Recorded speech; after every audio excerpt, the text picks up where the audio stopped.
Hello everybody, welcome back to the CRF250F bike build. The build is finally complete.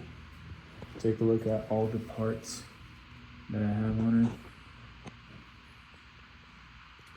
Just thought I'd shoot a quick video before I take her out and not have it look as clean as it is right now.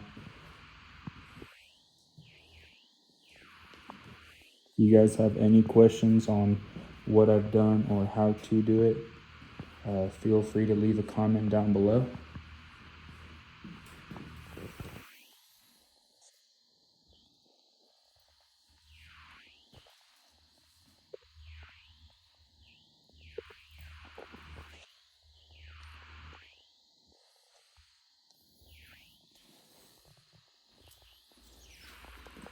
Low peep to the CRF125. Take a little startup.